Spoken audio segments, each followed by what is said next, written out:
Welcome back, ladies and gentlemen, and joining us here tonight in the studio, we're joined by Dr. Khaled Heib, the chairman of the International Cooperation Committee of the National Council for Strategic Planning. Dr. Heib, thank you very much for joining us tonight. It's been a pleasure having me. Thank you. Thank you very much, sir. Now, first off, everybody's talking about the basic food commodities, the basic commodities, whatever they are, food or medicine or gas, be it all, and everyone's talking about the inflation and the increase in prices. Now, the government has been exerting a lot of efforts to control the prices of these commodities. Now, can you shed more light on the governmental efforts to control the prices of the basic commodities, especially in a very in the holy month of Ramadan, where the Egyptian society is a very much consuming society as well? It's a great question, it's a great topic, and definitely it's everybody's talking about that at the moment. But as I usually like to start my debates, is to solve a problem, we need to identify the problem.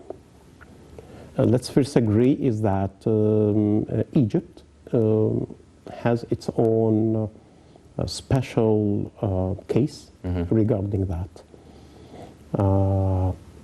Identifying the problem is that the government we need to be honest and upfront with the people. For over 60 years, the government was, if I want to say it, which a lot of people doesn't like it, we're spoiling the mass of the people. We were bumpering them. We're not telling them this truth. So we have like a spoiled kid. We're not telling them the truth, so the mass of the people didn't take their role in the development. If I remember correctly, about a month or a month and a half ago, during His Excellency President Sisi's visit to Aswan, he took the microphone and he was talking to the Minister of Agriculture.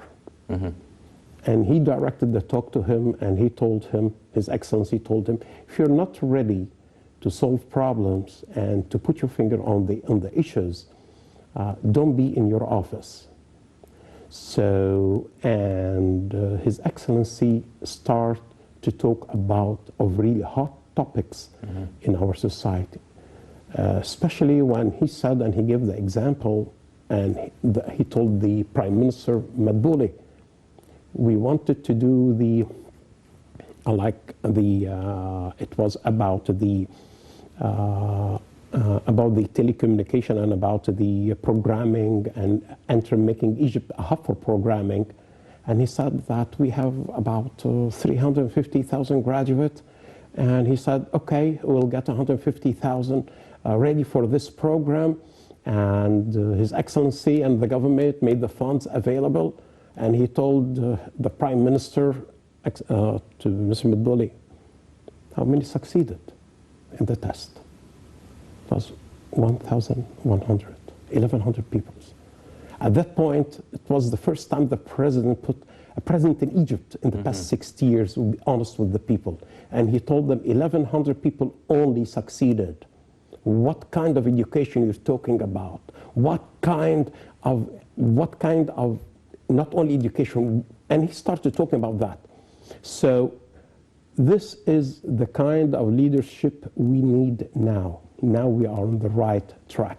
Speaking about Egypt, now we are tackling the problems which are facing us. When we come to the prices, the prices, nobody told you not to plant wheat.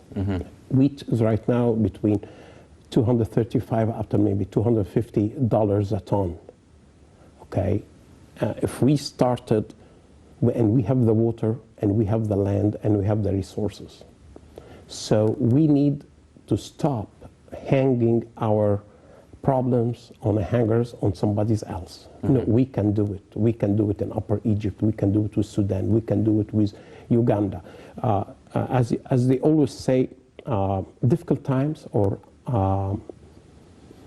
with the time where there is uncertainty, we need tough decisions.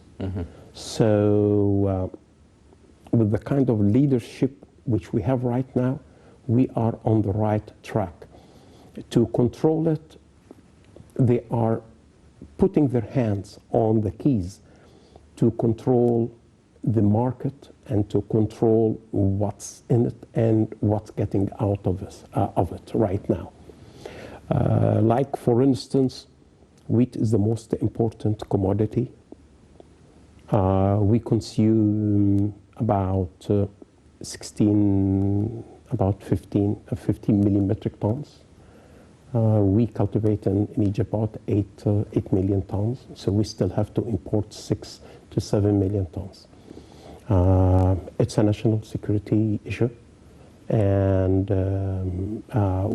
with the steps and the direction the president is going, if we can give much more incentives to plant wheat, all the north coast will be planted wheat. Don't forget that historically this was the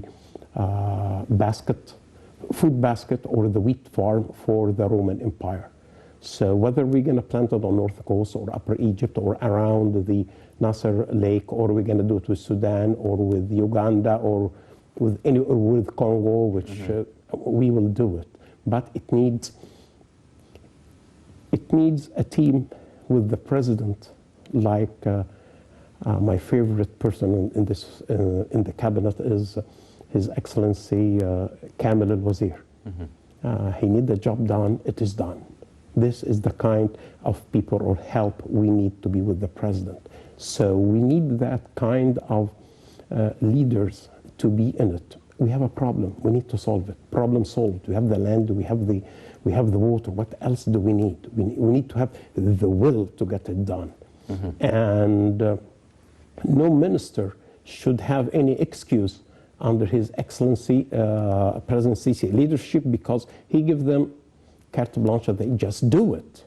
And if we go back to years ago when we were talking about the roads and the highway, Kamel al-Wazir, how many days or how many weeks we need to do this road? Oh, it's going to take us 12 months. No, Kamel, we need it in 6 or 8.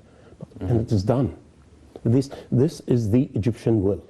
And it is in our NDA, but it needs the leadership to get it out.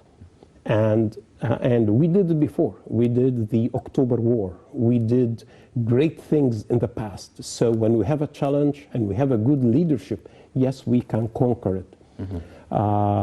I don't see that it is the challenge is coming from abroad. Actually, the challenge is within. I always say the challenge which Egypt have is the deep state. The deep state which was preventing the development of Egypt. We need the highway. We need to stop that highway. We need to go court. We need to get this permissions. Now, when it's given by His Excellency to the Military Corps of Engineering, I need a road from here. Okay, we're going to cut this building like that. We're going to remove it. We're going to demolish it. The road is out. End of story. If we take 24 months only, what was done in it was never done in the past 60 years. Yes. So it is the time to really jump start and have big steps to the front. Yes. So I don't see a real challenge. The challenge is within, and with the type of leadership we have, no, we can conquer everything in front of us. Yes. Because actually we don't have a real challenge. We don't, like for instance, we don't have, it's agriculture, we can plant it. Gas, we do have it in our wells. So it's the only need, to really be tough and hard on the deep state, which is preventing the wheel of improvement in Egypt. Yes. Well, sir, if we look at the increase in prices now, is it due to the natural progression of inflation with time? Prices will increase, or is it also due to ongoing political crises, international crises taking place, for instance, the Ukraine-Russia conflict? And you've mentioned that we still have about an 8 million ton of imported wheat as a difference compared to what we already produce. Now, does that make the inflation even go faster, even the prices go higher? And should we expect that with a sooner rather than later, hopefully, resolve of such a conflict between Russia and Ukraine, prices would at least be stable and not witness an increase in the near future? Definitely we're going to witness an increase in the near future. And this is out of our control. It is all international affairs, which something we do have nothing whatever to do with it and no control on it. But again, it's time for us to find an abnormal solutions to what we have. Mm-hmm. And I'm saying that to you because this problem always is not facing Egypt today. It's always been then since the 80s. And myself, I'm going to talk about my experience on that. In 2011, 12, 13, I was involved personally in trying to solve that problem on a strategic level here in Egypt and find a solution. And luckily enough, we did find a solution on the very highest top level of security in Egypt, away from who was running the show at that time. I'm talking about the strategic and intelligence side. Mm-hmm. And we found, after great effort, a solution to that. And to implement it, unfortunately, we couldn't implement it, and we couldn't implement it till today, mm-hmm. just because of the deep state. But about finding a solution, yes, we do have a solution. I do have, it's not, I'm going to say, and I personally, I do have a solution. I was honored to represent Egypt in finding such a solution, and a solution which at that time, like for instance right now, we can get the wheat to Egypt. Mm-hmm. It is now about $250. Guess what? We can get it 50% less than that. Mm-hmm. 60% less than that. Are you going to ask me how? I cannot say it. Mm-hmm. Okay? I cannot say it not because it's a secret. Mm-hmm. No, because I know that there's cartels against Egypt to stop it. And because I was stopped in 2013 from getting Egypt out from the bottleneck, mm-hmm. I took a decision not to speak about it till the time comes and we can really solve it in no time. Mm-hmm. But we need the will, and currently we do have the will, and anytime the authorities would love to hear what we did, because what we did is documented. Mm-hmm. What we did do have the files, and as I told, it was on a national security level. The files is there, and I can go and explain what needs to be done, but we need the will to do it. Yes. So, as I call it, it's tough times, need tough decisions, and extraordinary times needs an extraordinary decisions and way of solving the problem. Yes. But to solve it, yes, we do have a solution. Mm-hmm. Dr. Abu Heib, now, you were personally involved in finding a solution, especially during some of the hardest times in yes. Egypt's modern history. Yes. Now, the solutions are there, and yes. it's about implementing these solutions, but as yes. you've mentioned, there is a problem of the deep state. Yes. Now, the Ministry of Interior, the Ministry of Supply and Internal Trade are doing all the efforts to control the cartels, the monopolization by the markets and the suppliers, and we hear of hundreds of cases being submitted every day almost. Now, what about the solutions for this deep state, for this monopolization? How can we, as clear as it's A, B, and C, 2 plus 2 equals 4, being that clear, being that direct, having that political will to implement these solutions, why can't we have the same sort of decisiveness in dealing with the deep state and dealing with the monopolization to make sure that the markets and the suppliers and the retailers don't go back to affecting the prices negatively for the sake of the Egyptian citizen? I'm having goosebumps because thank you for the question. As honest and clear as you put it. Unfortunately, a lot of officials in the system were chosen, it's almost like inherited the places. Mm-hmm. Okay? When we tried to solve the transportation issue in Egypt, the logistics, okay? How many PhDs in the Egyptian universities in engineering and logistics and whatever you want to do, we have hundreds, mm-hmm. thousands. Yes, they are all autocrats, but nobody had the experience to do it. Mm-hmm. Okay, came a gentleman out of the civil world, Kamel al-Wazir. Here's the problems, Kamel al-Wazir. How are we going to do it? He have His Excellency, a president who is backing him up. Your Excellency, here's the way we need to do it. Do it. It was a bypass to the whole system. Mm-hmm.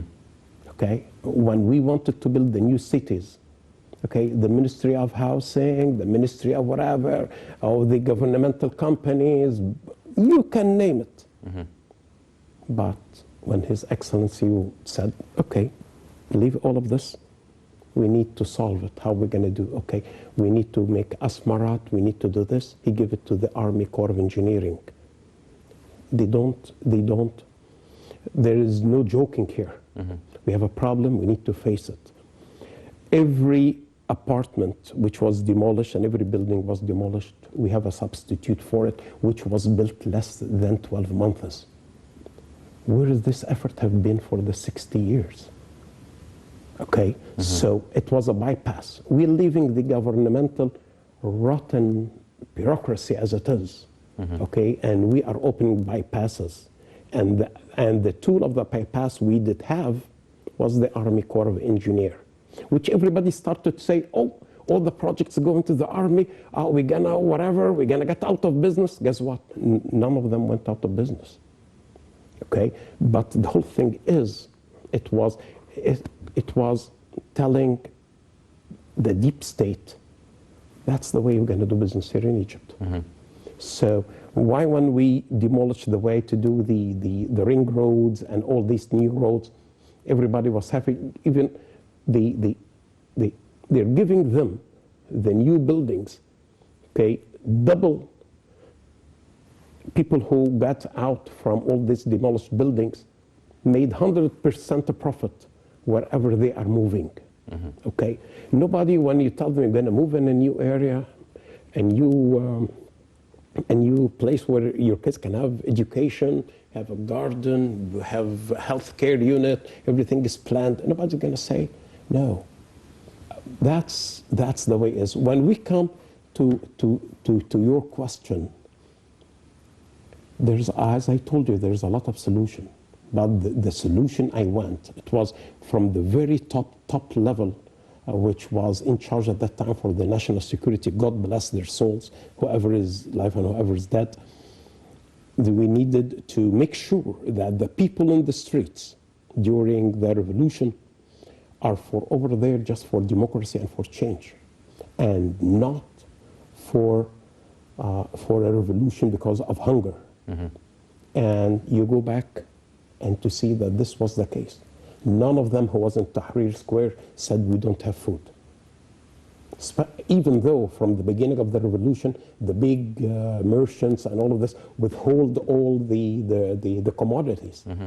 But the army created a back channel, and the intelligence services make a back channels, and they made sure that all the supplies were there.